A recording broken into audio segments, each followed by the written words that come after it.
What's up, bitches? Let's talk about crime.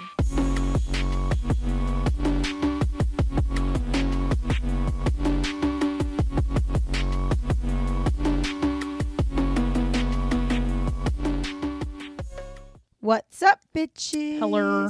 We're here, and we're going to be talking about some shit today, as we normally do.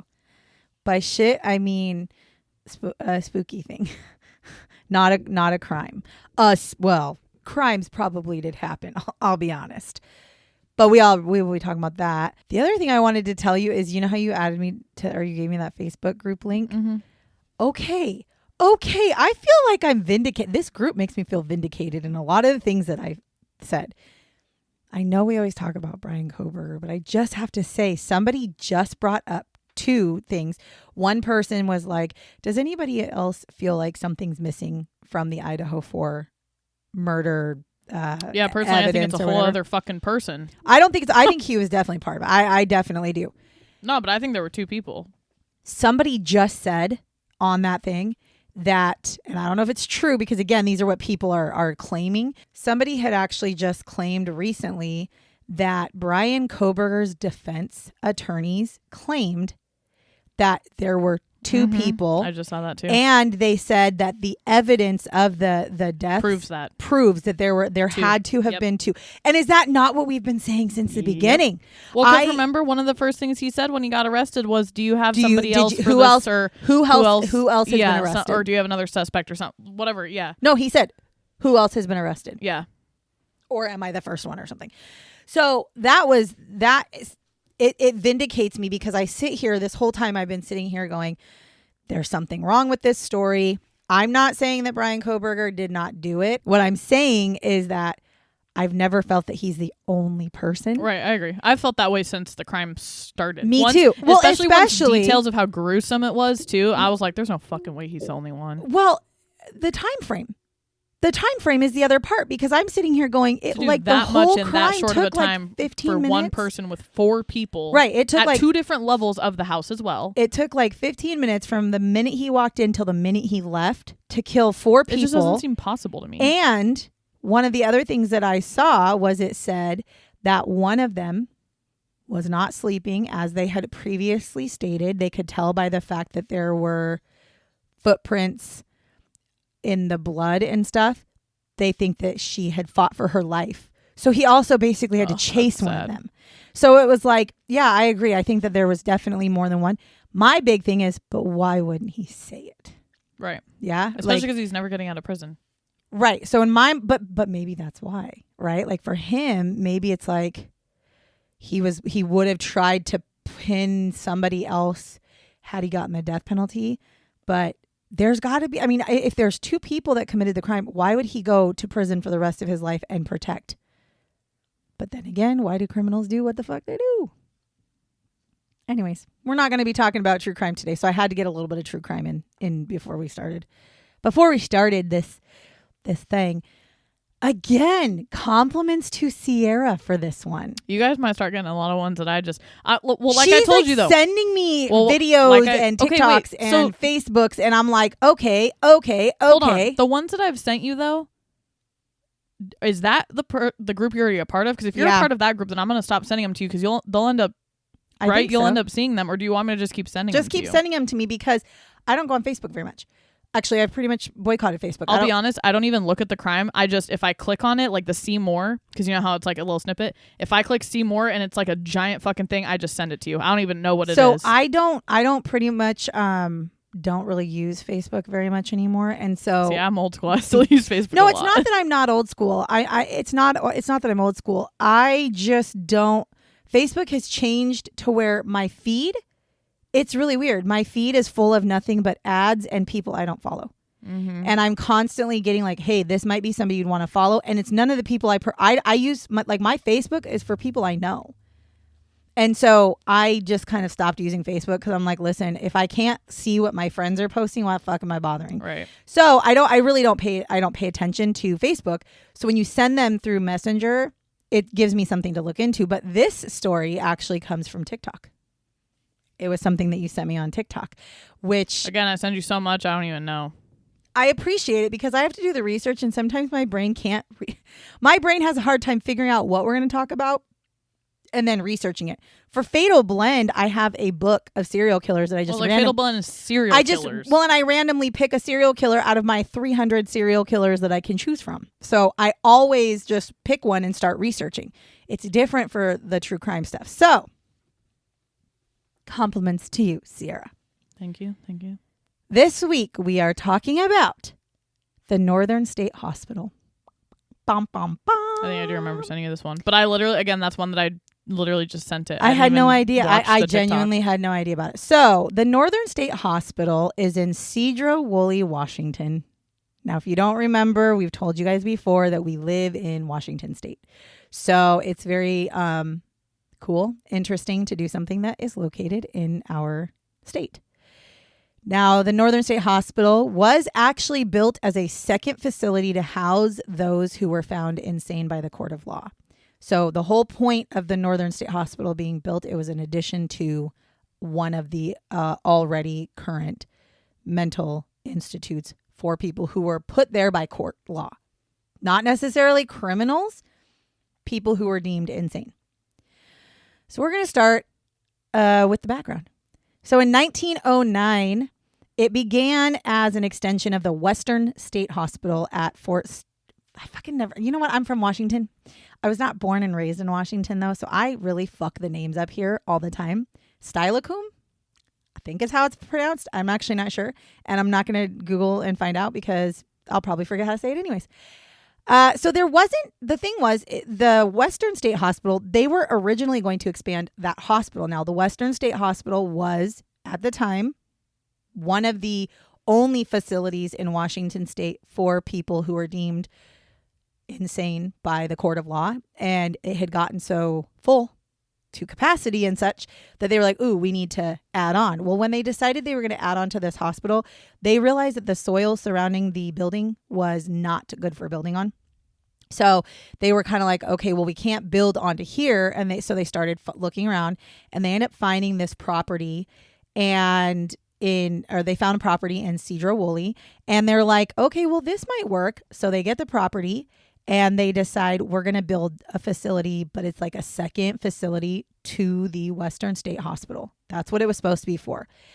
Then they go to because again, these are state run facilities. So you have to it's got to go through all the laws and stuff. So a legislative act is established in 1909, and what they deemed the Western State Hospital Farm for the Harmless Insane was created. So it was not created as the Northern State Hospital. It was created as the Western State Hospital Farm for the Harmless Insane. Harmless insane would be people who are not criminals, but they are deemed a danger to society. Not a danger to society, but they are deemed insane for themselves, basically, right? But harmless means that they probably don't pose a danger to everybody. Oh, yes, I forgot it said harmless. But they need to be in a facility, maybe just for their own sake or whatever. Now, they had patients.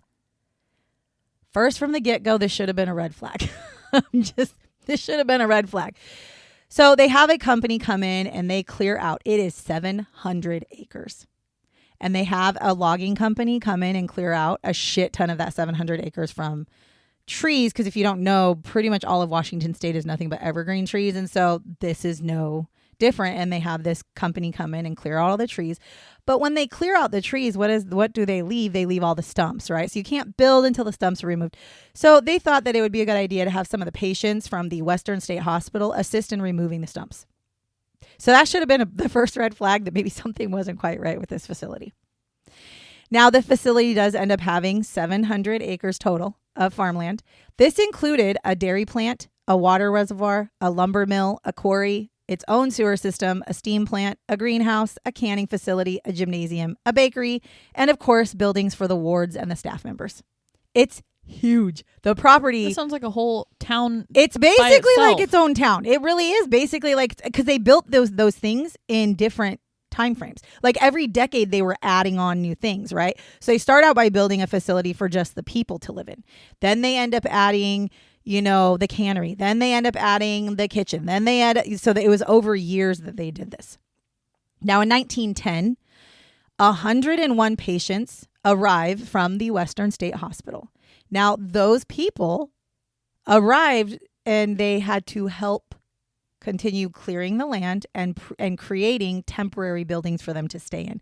So they had to create their own dwellings, which again, this is state run. So like the government should have been paying like a company, right, or paying somebody that's not professionals. Somebody that, well, now, okay. The main reason that they chose these people was they were all men, these 101, they were all men, and they were all laborers of some sort in their life. So they could be laborers, carpenters, construction workers that were in this institute. But again, you're telling me they're there because they're mentally really insane, and your thing, well, okay, go build me a... Yeah, exactly. Slavery at its finest. So the main reason is that these people were committed. So this will just tell you even more red flags. So the 101 people that were there, that were helping, that were doing this stuff, they were all men. And their main reason, the main reason listed for majority of them for being in this hospital was unknown. That's what their main reason for being in the hospital was, unknown. Now, the ones that did have reasons, it was anywhere from alcohol usage. I did not know alcohol usage qualified you to go to an insane asylum. Exposure, financials, hereditary. So hereditary, I'm assuming, is like they think that they have hereditary issues, mental issues, love affairs, morphine usage, religion, sunstroke, syphilis, and worry. And for those of you who don't know, worry back in the day was literally anxiety. So out of all those, none, and I mean none of those would qualify you to be in a psychiatric facility. Okay, so right there, all that tells you like, what the fuck were they doing back in 1909 in Washington State? Now in 1915, this is actually when the hospital was officially turned to the name Northern State Hospital. So it took them, 5 years after they built it to be like, oh, we're just going to count this as a second hospital instead of an addition to a second hospital. And we also need to think for 1 second about the fact that back in the early 1900s, psychology was... I mean, really, let's be honest, psychology is not even fully understood now. I hope people understand, and this is me speaking as a psychology major, psychology is full of theories.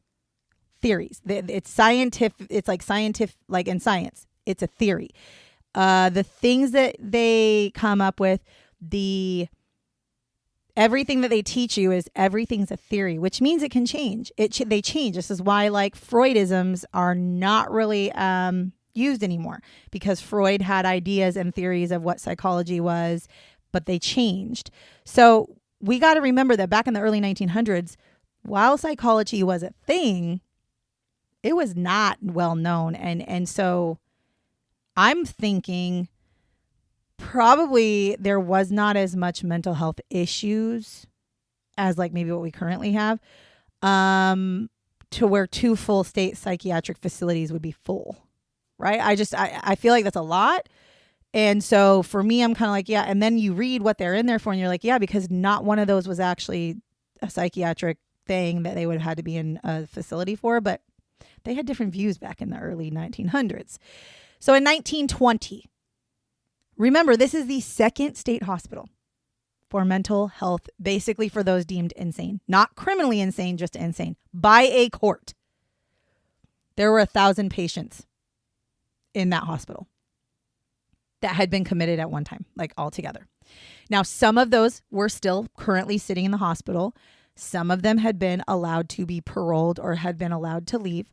And some of them had escaped. But because they were escaped, they were still considered as committed, so that if they got found, they'd have to be brought back to this facility. But 1,000 people. That's a lot. In one of the 2 hospitals, one of the 2 main mental insane asylums, basically, for Washington State. I mean, when you look at some of the reasons, it makes sense why there's so many. Right. Now, there were during this time, about 95 employees also in this building. And the superintendent actually ends up going to the government and asks for an expansion of the building. Now, this is, again, 10 years after it's been built. And he asks for an expansion because 64 of the 95 people who were working there, so nurses, psychiatrists, psychologists, doctors, 64 of them were living in the wards with the patients. So they didn't have their own living facilities, which is not very normal. And so he goes to the government and he's like, listen, Washington, I've got like a lot of employees and they're literally living in the same area as the patients. And so they're in a room just like like as if they're there. They live in one room and then in the mornings they come out. Because again, at this time, this facility, the rooms are locked, right? So these are people who are put into these rooms. They have locked facilities, locked wards. So these nurses would come out in the morning after sleeping at night in a room that was the same room that next to them was one of their patients, right? Oh, hell no. Right. Not really ideal, really. And so, of course, actually, the Washington State was like, yeah, okay, yeah, we can fix that. So they approved the buildings, or they approved to build more, and they actually added buildings for housing for the staff. So that's what the expansion was for. Now, during this time also, Washington State had made a forced sterilization legal, and it was used in this facility. And the idea behind the forced sterilization, which most people think was probably just for males, it was not. One case was a young girl that they wanted to sterilize her so she can never have children because, in their words, quote unquote, she was backwards and they didn't want her to procreate to create people that are like her.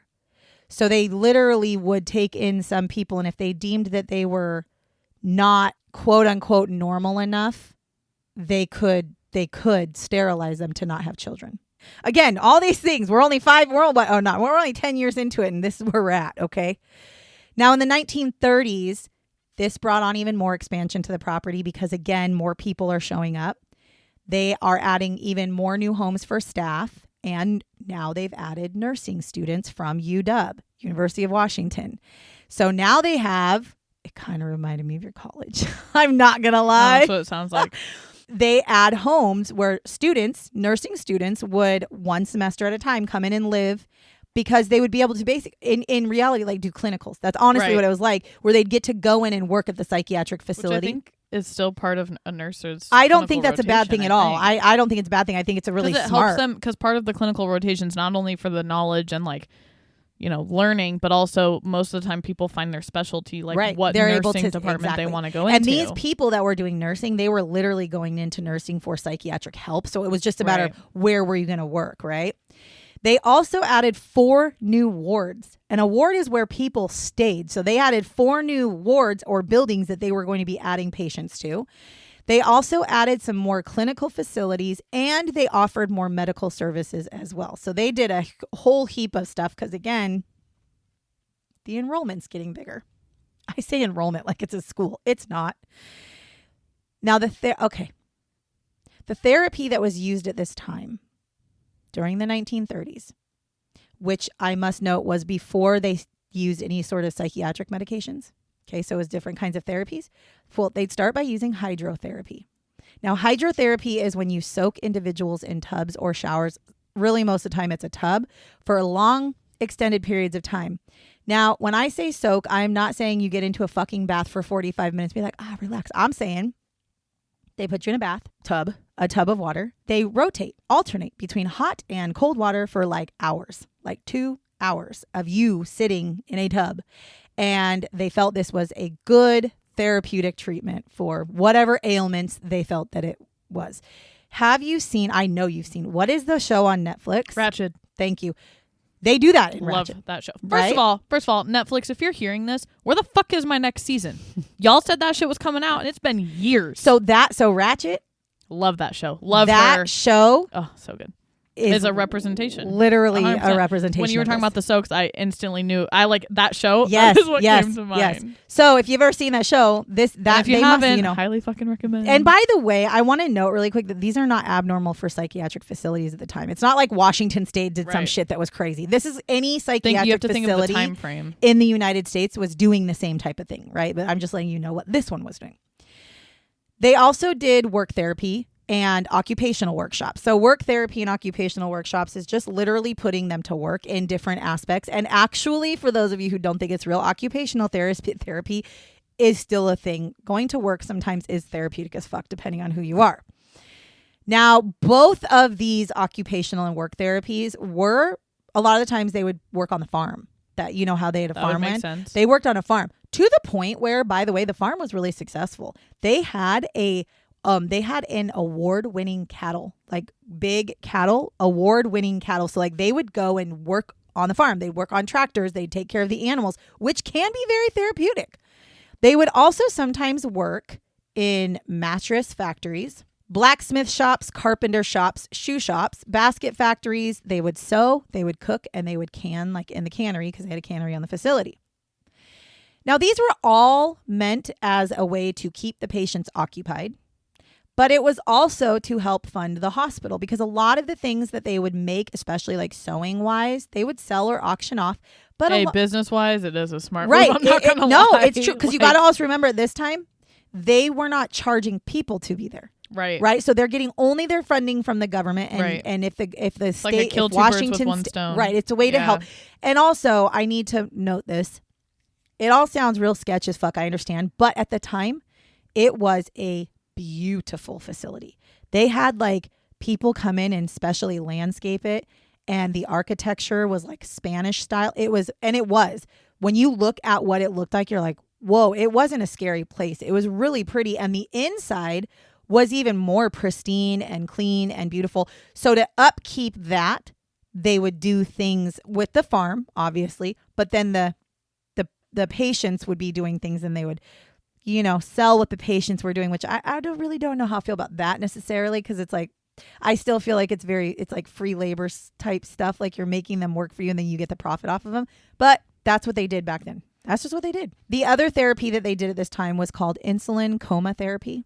Now, this is when they would give patients large doses of insulin and it would induce a seizure. I have no idea why that would be a thing, but okay. Then in 1940, the patient population reached as many as 2,100 people. And part of this explosion was also because there were patients who had been in World War II and they came back and they needed psychiatric help. Treatments at this time were still hydrotherapy, still occupational therapy, but they started using physiotherapies like shock therapy. And just to put it into perspective for you, in a matter of 2 years, there was over 20,000 shock treatments done at this facility. There's a lot. That is a lot. Now, during a very short period of time, like the end of the late 40s and into the early 50s, they also did transorbital lobotomies at this facility. Everybody was doing lobotomies at that time. I want to make that clear. In 1950, so now by this time, there are still patients who are being court ordered to this facility. However, now they've opened up the option for voluntary commitment as well. So they've basically said, yes, we will still take patients who are told that they are insane and they need to come here. But hey, listen, if you're feeling like you can't handle life or something's wrong with you mentally, you are more than welcome to admit yourself here. It'll cost you $60 a month. Okay? Which is a lot for back in the 50s, but that's what it was. And guess what? People used it. Well, I believe it. But they like to use it for their grandparents because they didn't want to put them in nursing homes. Which is not, you don't put your grandparent in a psychiatric facility. No. Okay? Now, another expansion happens, of course, because now they have even more people interested. And during this expansion, they actually increased their staff members as well.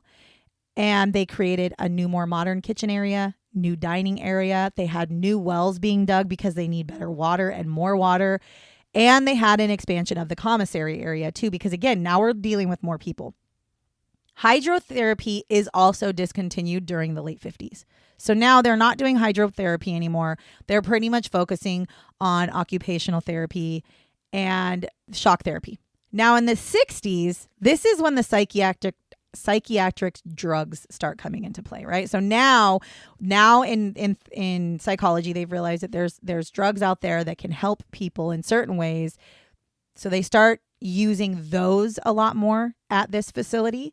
They are still using electroconvulsive therapy, and the wards and like the patients are no longer locked in. So the wards are no longer locked because it used to be each ward was like for a specific thing. So for instance, remember how I talked about insulin therapy, insulin coma therapy? that was its own ward. So anybody who was receiving insulin coma therapy would live in one ward, and they would be locked. That ward would be locked, and they would be locked in their rooms during times of the day.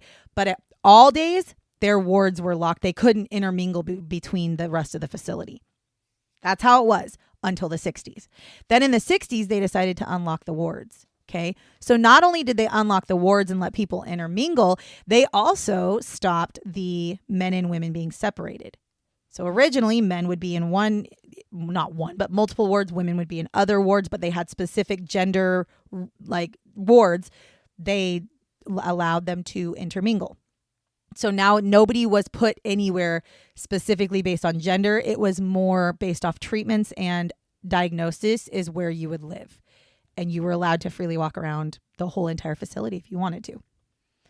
And this was also partially because there was a big push at this time through our federal government for mental health to be, they wanted it to be less institutionalized. During this time in 1963, Kennedy actually had passed a legislation that was pushing for institutions to start shutting down and to change institutional therapy to smaller mental health clinic type therapies. That's what they were pushing for. And there was a big push in deinstitutionalizing psychiatric facilities anyways, because they felt that they were inhumane and not okay. And it was infringing on the rights of mental health patients. That was kind of the push behind it.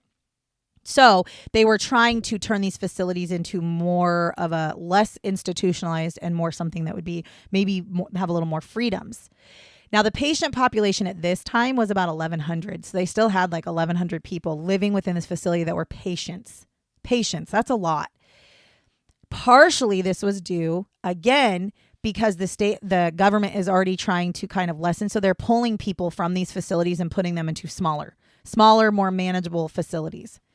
And then they also now have cut some services as well because they're losing a lot of their funding because the states and the federal government are funding smaller clinics instead of institutions.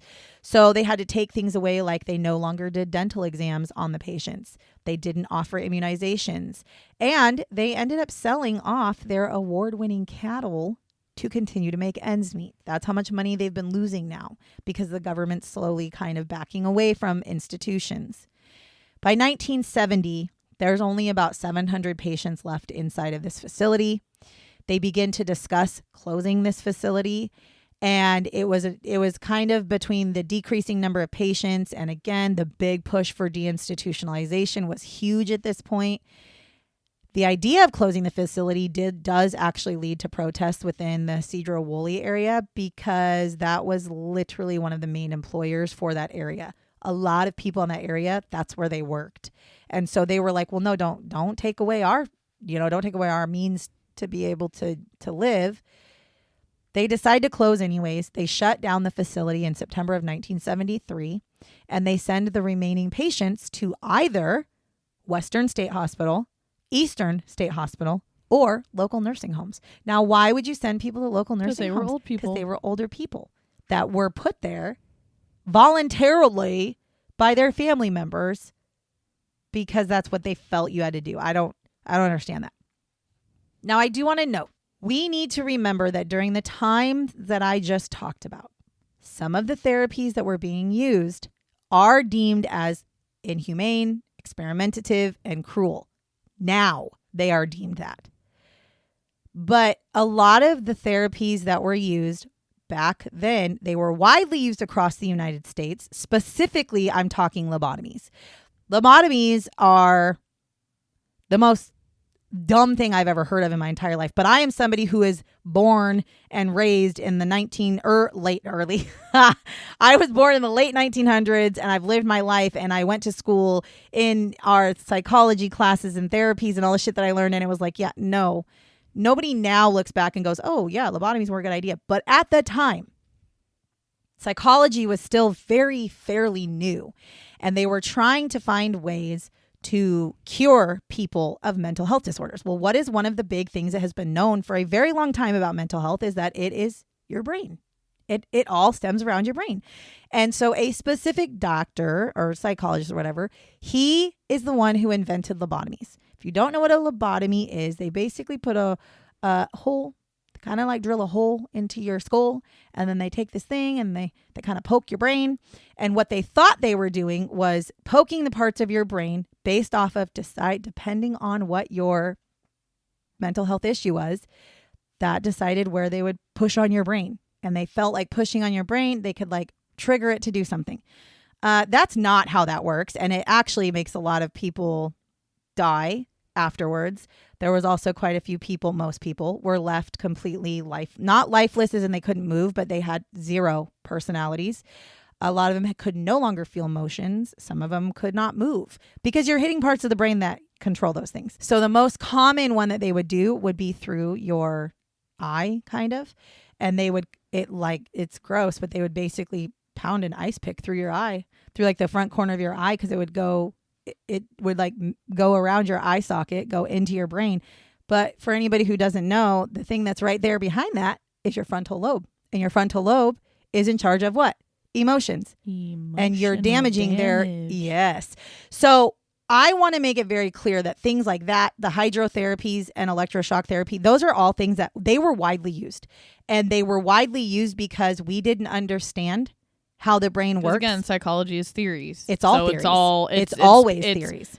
I hate to say it, but it's experiments. It's absolutely what works, what doesn't work, and maybe it worked on one patient. That doesn't mean it's going to work on every fucking patient. Exactly. And so just like medication, eating, everything in life, it doesn't work the same for everybody. Right. And so I want to make it very clear that I'm not picking. Washington wasn't just a piece of shit. No, right. I'm not picking on Washington State for their therapies. It was the time frame. It was the time frame. As a psychology major, I'm disgusted by the lobotomies. I'm disgusted by hydrotherapies because I just don't understand. But I also need to if I were to put myself in that time, the thing was, they didn't know. If you were to put yourself in that time, you wouldn't be sitting here like maybe, if you were older, you'd be like, oh yeah, terrible. But in the moment, you're thinking, okay, well, when this is what everybody else is doing. Well, and when a highly trained professional doctor comes to you and says, I've created something that I think is going to cure this mental illness.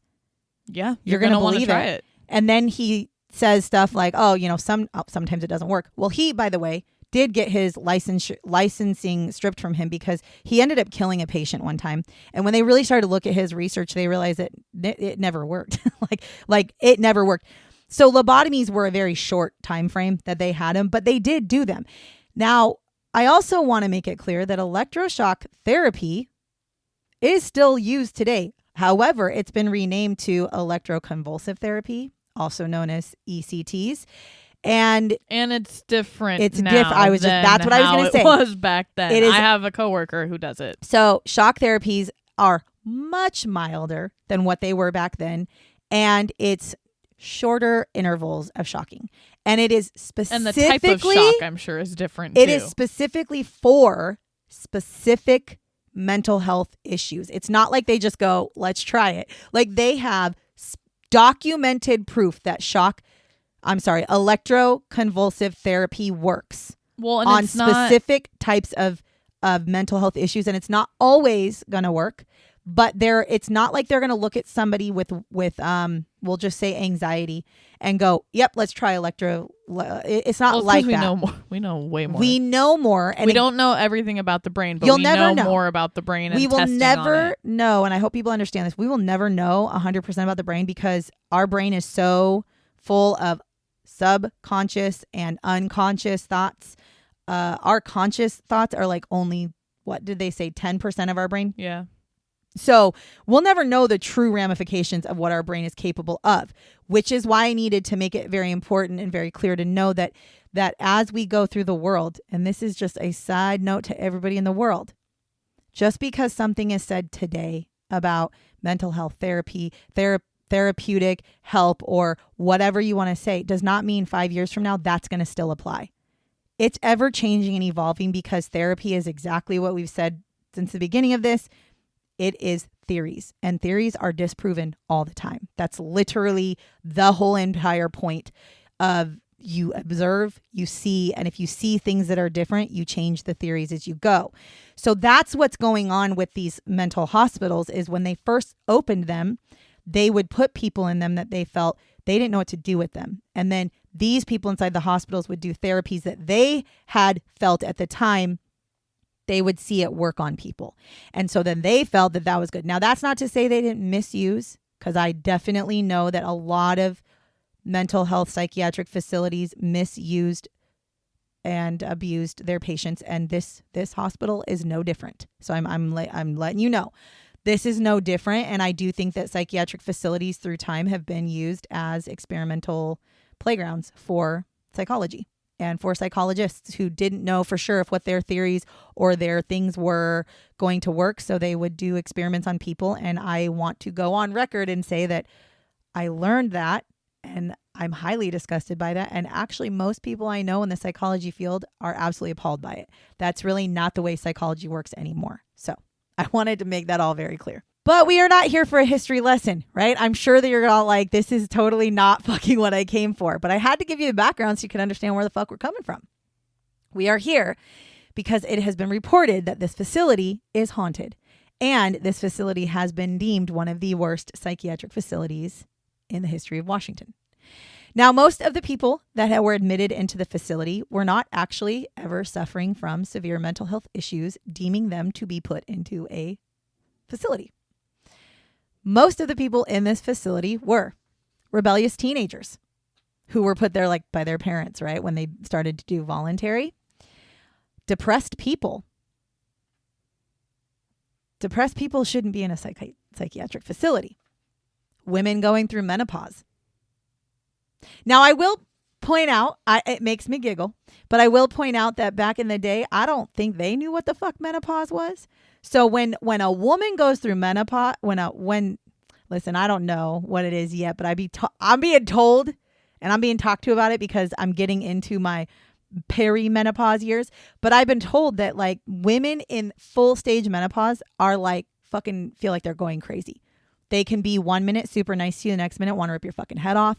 Menopause has caused divorces because husbands are like, what the fuck happened to my wife? And it's not like a 1 year thing. Bitch, they say that shit goes on for like 7 to 10 years. What the fuck? What the fuck? Dad's going to come to me and be like, I'm gone. 7 to 10 years? And it's not just that. It's like hot flashes. Insomnia. Yeah, I've heard the hot flashes are the worst. Fucking for real. And I'm sitting here like, why don't boys go through menopause? Like, I don't understand. So anyways, they didn't know, I don't think, back in the day what menopause was. So when women reached a certain age and started getting crazy, their husbands probably were like bringing them to the courthouse being like, she needs to be admitted. To be fair, at the crazy. Time, wouldn't blame them. I'm just throwing that out there. And you got to really think, let's see, this facility was open from 19... Like now it's a giggle, but at the time, right, I'm sure. Right. I'm sure some of the girls were like, fucking bring me because I don't know what's going on. And this facility was open 1910 to 1975. And so women's rights were established in 1848, but there were some women's rights that weren't even put in until 1917. So you got to figure this facility was open for like 10 or 7 years before we sit where we sit today with women's rights. So when a husband were to bring his wife to the court and say, she gone crazy, they were probably like, okay, yeah, we can just admit her. And I would venture that I'd venture to guess that in certain smaller towns in the United States, that would still apply. I definitely think there's definitely some places where it's still heavily believed that the man makes the decisions.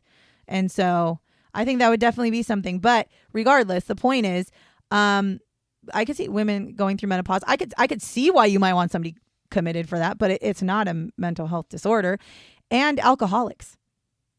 Alcoholics was another big one. And it's like, well, that's not, I mean, yes, that's a disorder, but they don't need mental health facility, psychiatric, insane asylum. They need rehabilitation services like AA meetings and shit. Now, there is a point later on, like in the 60s, where they do actually add a unit to the hospital that was specifically for drugs and alcohol.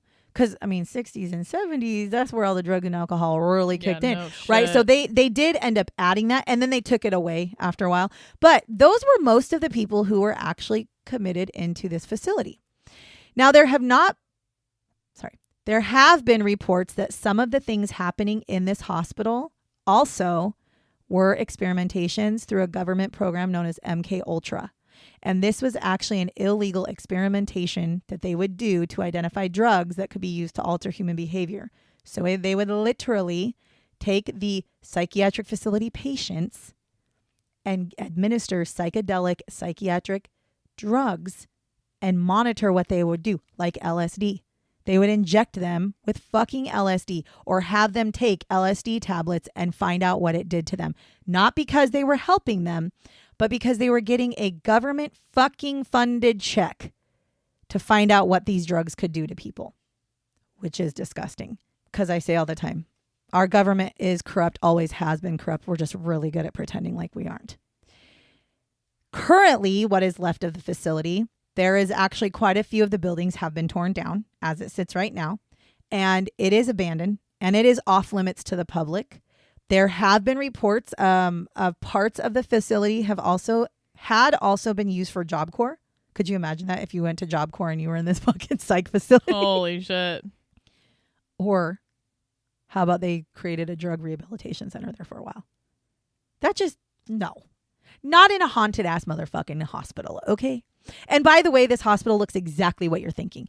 Think in your brain what you think a psychiatric facility would look like, and that's what it looks like. There's no surprises here. But let's get into why this could be. Why could it be haunted? Well, in 1920, there was an accusation of patient dumping. And what this was is that the claim is that they would take patients, not dead patients, and they would drop them in places and then continue to receive money from the state for that said patient, but the said patient wasn't there anymore. Specifically, they had at least 2 examples of 2 different men. One was dropped off in Colorado and the other one was dropped off, I don't remember where else, but somewhere else. And the hospital continued to get checks from the government for these people, even though they basically dropped them in the middle of nowhere, which would probably lead to their death. I'm not going to lie, because they drop them in places that like no habitants would be around. Then on August 9th, 1921, a hospital attendant named James Houlihan, he was murdered by a patient named Valentine Riddell, and she killed him with a razor. Then later that same February, the cook, one of the cooks that worked there, her name was Paula. She was actually fired from the facility for refusing to serve rotten food to the patients. She also accused the hospital of underfeeding the patients. There ends up being an inquiry into the hospital for overcrowding and abuse at that time. She also mailed a piece of rotten food to the state legislators and be like, do you want to eat this? Because this is what they're telling me to serve. But right there, first of all, it's not prison. Not that I think prisoners should be served rotten food, but you treated them like they are lesser than, which I feel like is what they felt like they were. And so they would try to give them shit that was rotten and disgusting that could make them sick. They could die. And yet they didn't care, even though their whole job was to save and help people. On February 9th, 1922, a patient named John Shellac, he was murdered in his bed, also with a razor. And the thoughts are that he was killed by another patient within the facility. However, his murder to this day remains unsolved. They have no idea how he died, but they do know that somebody killed him. And I'm assuming it's based off of maybe how the cuts were that made it to where it wasn't self-inflicted. On July 6th, 1928, John Wilson Hesford, he was a patient in the epileptic ward. So they had like a whole ward that was for epileptic people, I guess. He was beaten by an attendant after an altercation with him. He died a week after he was beaten. And according to other patients, John had his head stomped on by the attendant while he was just laying on the ground, like not trying to defend himself. He also had x-rays done post-mortem, and it showed that he also had broken ribs. So, of course, because of how he died, there is some charges, and they bring the attendant to court. And during the trial, the witnesses that all came forward and said they saw this happen, they were all deemed non-credible witnesses because of their mental conditions. So the attendant was actually found not guilty, and the cause of death was deemed epilepsy. Because that makes so much sense. Now in 1981, so now we're jumping all the way to 1981, There was part of a human intestine and a human head were found at a chemical dump site off of Mosquito Lake. Now, the reason why this is important is because the claim is that this is the lake area, or not the lake, but it's near Mosquito Lake, is a chemical dump site that was used by this facility. They would dump out their chemicals in this area. And so they're kind of like, well, that's weird. Why would there be intestines and human heads here if they were, this was their dump site? Then in 1983, Hawthorne Funeral Home in Mount Vernon found 200 food cans, and the food cans were labeled with numbers on them.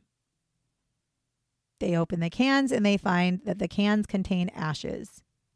And what they think they are is they think that they are ashes from patients from the crematory at the facility.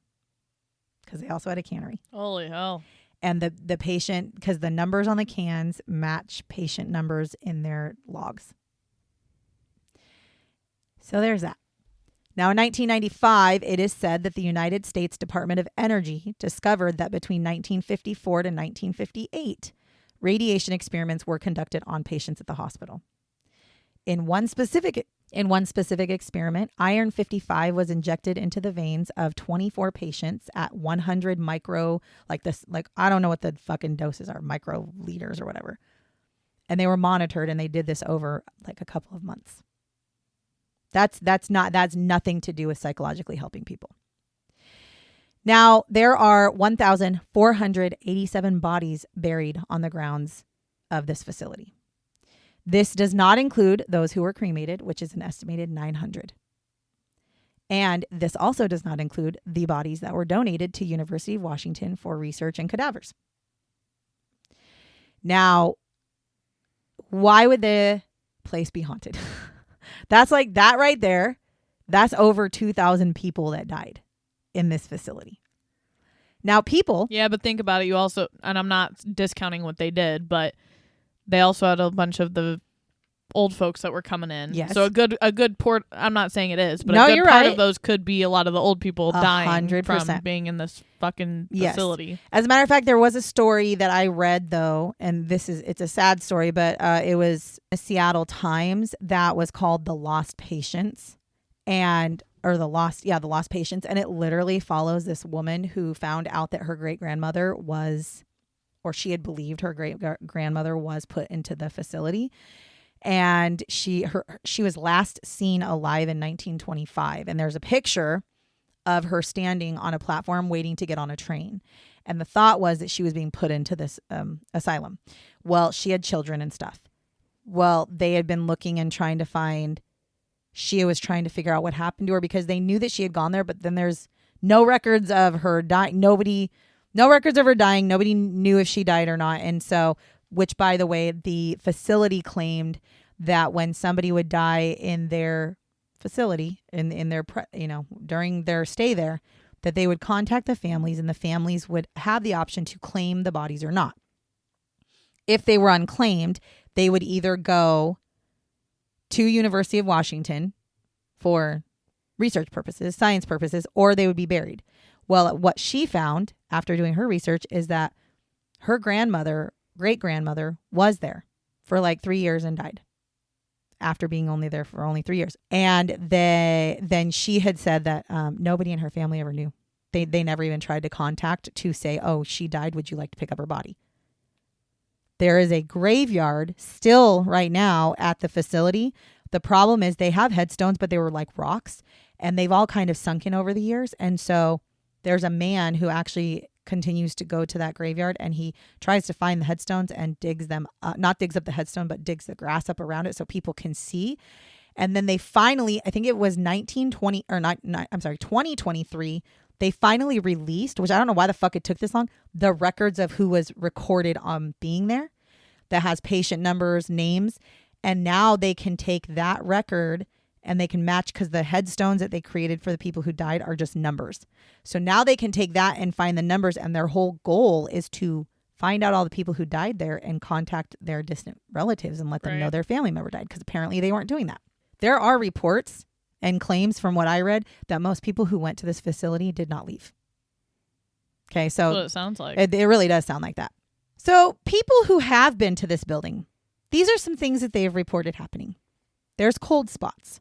The claims are that the temperature drops to about 20 to 30 degrees instantly in certain spots of the facility. And during these times when those instant cold drops come in, their electronics also malfunction. There's also, during that same time, they get really strong feelings that somebody is watching them. They have heard disembodied voices, including screaming and crying. There are shadows that dart around the graveyard.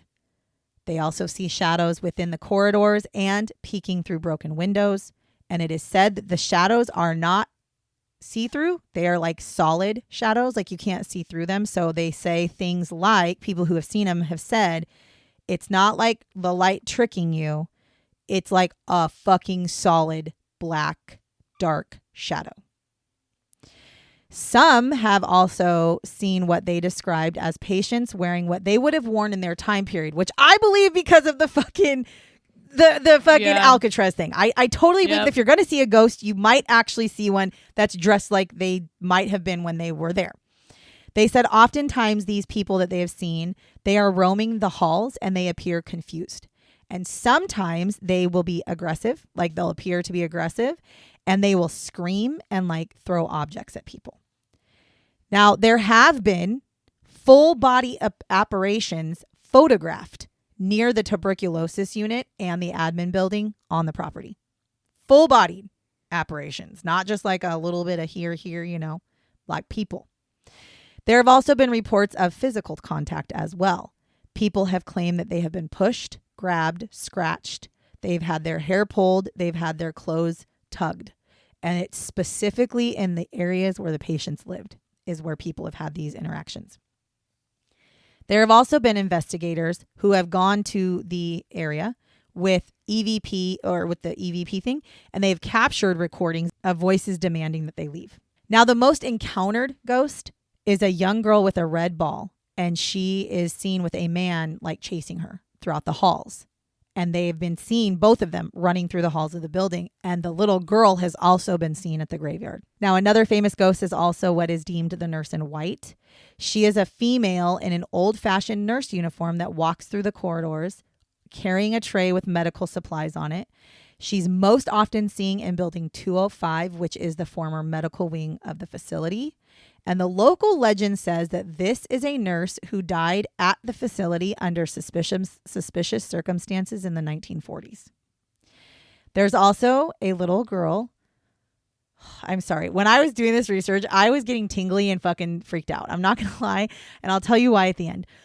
A little girl who appears to be about 7 years old has also been seen. She has stringy dark hair and wears a blue hospital gown. And she is seen in the women's ward.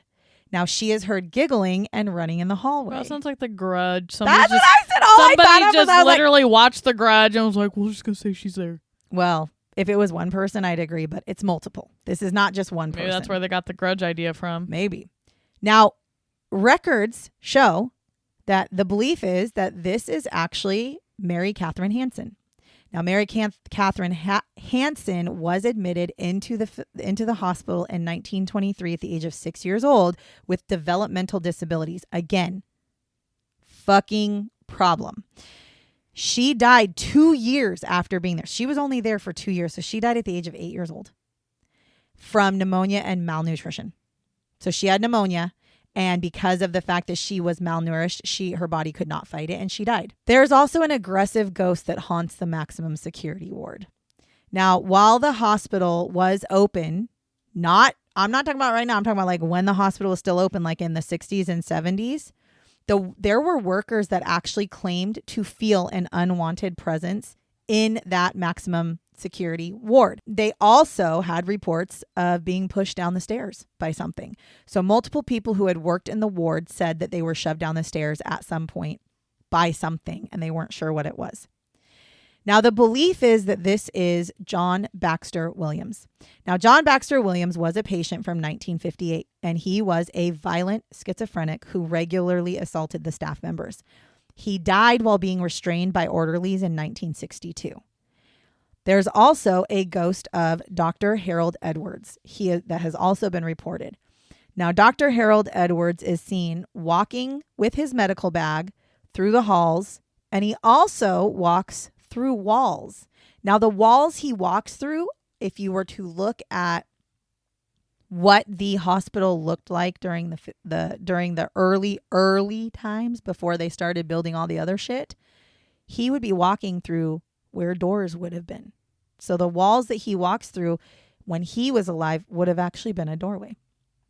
He also oversaw some of the most controversial experiments going on in the facility, and he was also a very big advocate for lobotomies and insulin shock therapy.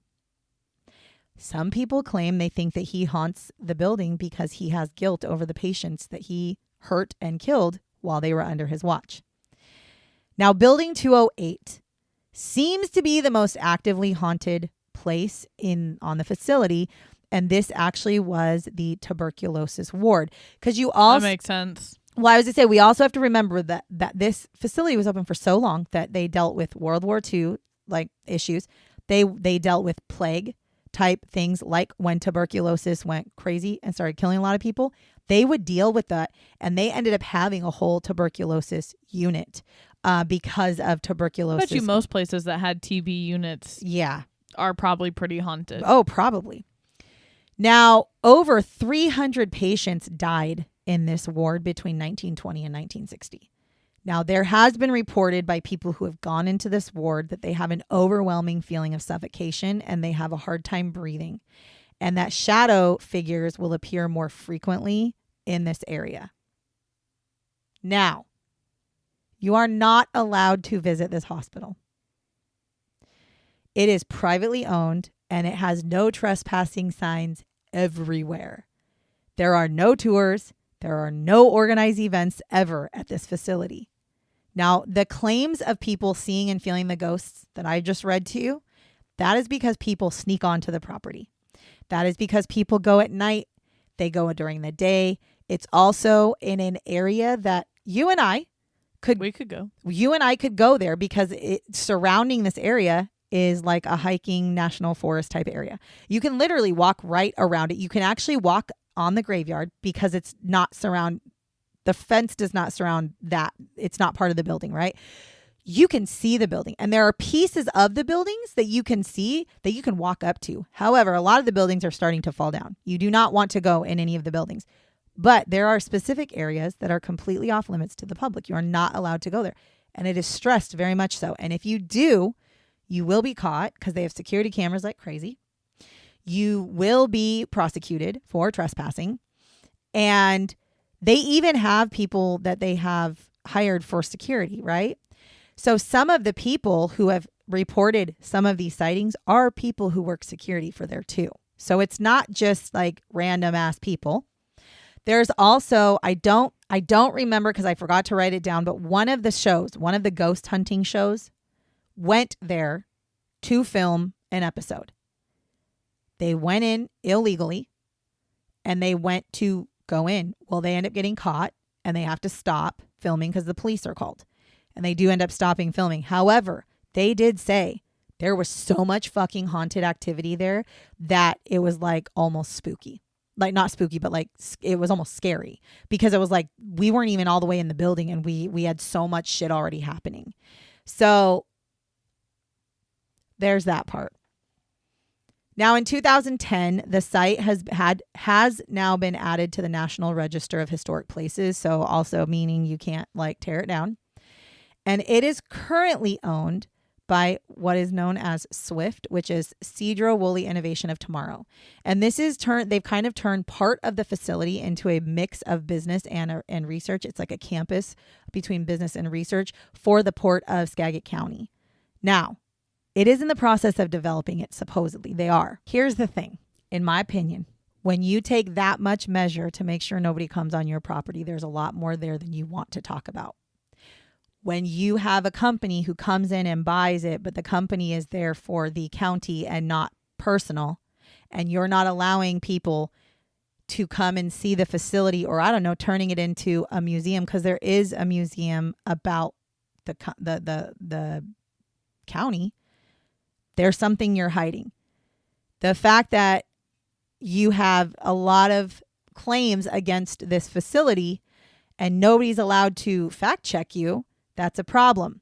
Some of the information that I got, most of the information I got, if you'll notice, I have like a shit ton of resources, and it's because there was one site that I went to that was specifically the history of this hospital. And that shit did not say a lot of the things that the other facility or the other websites that I looked at talked about. It's almost like they're trying to sugarcoat the shit that happened at this hospital. The other thing is, your brother told me a little fun fact that totally freaked me the fuck out. He said, is there children that were at this facility? And I said, well, yeah, I think so. And this was like halfway through my research. And then I find out that like they did definitely have children. And he said, okay, well, because just so you know, because I said, when I was doing this, I was getting like prickly skin when I was doing some of this shit. And I was creeping out by it. And I was like, I feel like I'm like researching like demon shit or something because I'm feeling real weird about it. And he looks at me and he says, were there children at this facility? At the time, I didn't know if there was or not. And I go, well, I mean, there could have been, but it was like a hospital for adults, really.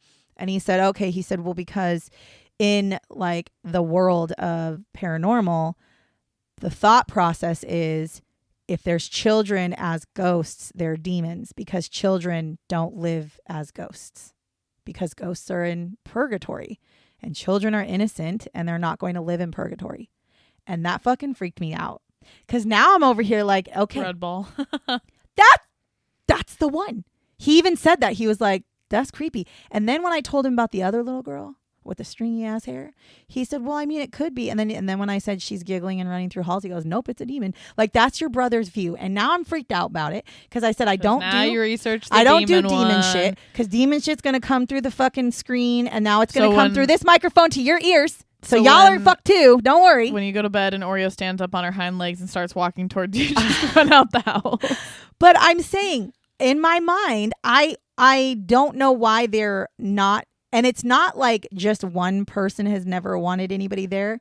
Since they closed this place in 1973, they've never allowed anybody to go to that facility. There's a reason why.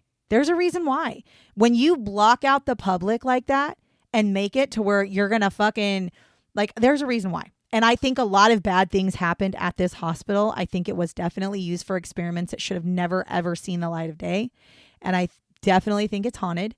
And I think that there's an evil presence there that maybe they're trying to protect us from. However, could you imagine being part of the SWIFT program that works there? That's where you work. No, I'm good. Like, that's where you work. You work at, because it's part of the facility. They have, like, I saw a picture of the inside of one of the buildings, because they have pictures on their own website of what it used to look like and then what it currently looks like. And you can definitely tell between the buildings that they use and the buildings they don't, because the buildings they don't use are like falling apart. There's plaster falling off the walls and stuff like that. And then there's buildings that have like carpet in them. So you're like, okay, well, that obviously is being used. But some of the pictures, like, there's a room that has two like bikes, like stationary bikes, one with a seat, one without. Like, why are you putting that on there? It's like in the middle of a room, and all the rooms have like barred windows. Like, why the fuck you putting that shit on there? No shit, it would have barred windows. But I'm just saying, like, so anyways, that's my thought. I'm just saying, I don't know, but I feel like I may have just tainted everybody's ears with a story of demon work. And if I did, I apologize, because we might all be fucked now.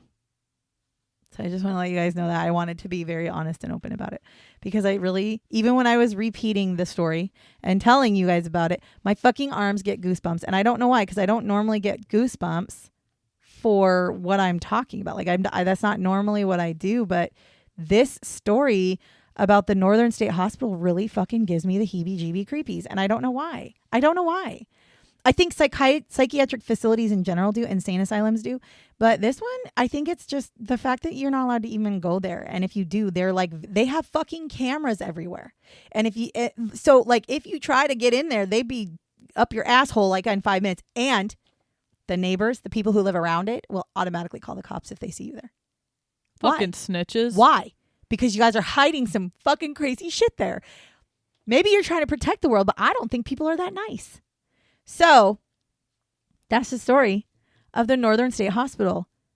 So you can thank Sierra if y'all have demons in your brain now, because she's the one who sent it to me. You're welcome. And I was just kind of like, yeah, this looks cool. And then literally like I'm not kidding you. It was that was a lot too. It was a lot. And I didn't realize how much. When I was like 3/4 of the way through, I was like, this shit's giving me the creeps. And then I was like, I can't stop now. Now I got to finish it. So I'm a little angry about it. I'm not going to lie. However, I will not be going to Cedry Woolley and walking through the area to I don't want to look at the place. I don't want to walk by it. I don't want to go near it, because you can. I'll take your son. You can walk around the area. It's like got walking paths, right? So you can go and look at all the shit. There are certain areas you just can't go into, but you absolutely can look at it.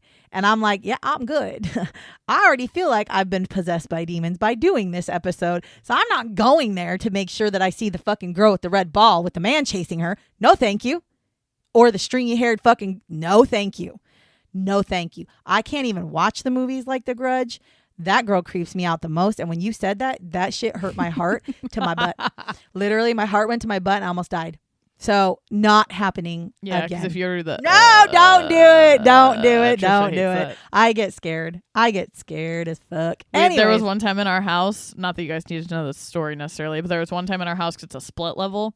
So it's like the stairs go up into the living room. Well, there was one day where somebody, I think it might have been me, I don't remember, like creepily it was my ex-boyfriend. He walked up the stairs because I told him that you hated the Grudge noise, and he had a clown mask, and he put the clown mask on and he creeped up the stairs and started doing the noise, and you freaked the fuck out because you heard the noise. You're like, Sierra, stop it, because you thought it was me, and then you turn around and you saw the clown mask. You about shit your pants. Yeah, you want to know something? Pretty funny. No, you want to know something even more crazy? I'm not even fucking playing. This literally just happened like 2 weeks ago. I was at the store with your dad, and I'm like, I'm by myself in an aisle. Okay. Minding my own fucking ass business. And all of a sudden that noise starts happening. I straight dropped what the fuck I was holding. I think I had a puzzle in my hand. I dropped the puzzle and whipped around, and it's a little fucking kid in the cart with his mom. And he's doing that fucking noise. I like looked around, and everybody else is like going about their day, but I swear on everything went silent. That's all I heard. I was like, holy shit, she's coming to get me. Which means it wasn't, that kid probably really didn't do that. It was probably like a demon trying to fucking get your attention. Dead. I'm gonna die. I'm going to hell. I already know. Oh my God. And this just solidified it. This story just solidified the demons are coming out. You said 2 weeks ago. When did you do the research? When did I send you the TikTok? Hold on. Yeah, you did send me the TikTok like a couple weeks ago. So listen to me. If I become a demon, remember it's your fault. Just remember that. So when I'm like ripping out your fucking heart, I'm just gonna off you if you're a demon. And you're like, oh, I did this to my mom. I'm like at the Pope here. Anyways. Fucking hell. So thank you very much for listening to us talk about this story. If you like what you heard, this is not the norm. I promise I don't normally bring demons to your front ass door, because I don't want demons at my front ass door. Make sure you're liking and following and sharing. And if you know somebody that you think would also like to listen to us, give them a little possibly get haunted. True. By demons. True. Yeah. Yeah. All bets are off at this point. Geez, might as well do Conjuring House next. No, I'm just kidding. I will not be doing the Conjuring House or Annabelle. I'm sure we will. No, we will not. I will not be doing those, because Lizzie Borden was enough for me with that creepy ass doll. I can't. My brain can't. I'm going to get you that for My Christmas. brain can't. You get me that for Christmas and you are dead. And not only am I going to get it for you for Christmas, but I'm going to just poke her eyes out of your stocking. She hurts my stomach. Like, I genuinely can't. Like, it makes my stomach drop. Like, actually, no. She's scary. What I'm going to do is I'm going to get the doll and I'm going to like prop it up somewhere. You're going to be like, oh my God. Freaked out, and then like the next day I'm just gonna fucking move it, and you're not gonna God, she's worse than the Chucky doll, and the Chucky doll's freaky as fuck too. Chucky doll's fucking fake as shit looking. Anyways, and the real Annabelle doll also fucking. Well, she's a Raggedy Ann doll. Yeah, I didn't know that. Yeah, but I'm gonna tell you, we will never talk about. The movie one's way fucking creepier than the Raggedy Ann doll. Is the Conjuring the same as the Annabelle doll, or no? It's all linked together. Okay. Like the movie series is all linked together. Yes. Okay. Well, I'm not doing none of those. Because it's Ed and Lorraine. Yeah, we're not talking about them. We are not talking about them. We're not talking about the doll. We're not talking about the house. We're not talking about none of that, because no. Or the nun. That's also linked. No. So we're not doing any of that. So I'm going to stick to Ed and Lorraine Warren. Sorry, I had to remember I'm going to stick to like haunted houses that maybe most likely really don't have demons. I tried. But again, there's no guarantees. So I guess I should have put a warning at the beginning of this video. Drink some holy water while you're listening. Listen at your own caution, okay? But regardless, thank you very much for hanging with us and listening to the story of the Northern State Hospital that is located in Washington. Cedar Woolley, Washington. Until next week, catch you on the flip side, bitches. Bye, bitches.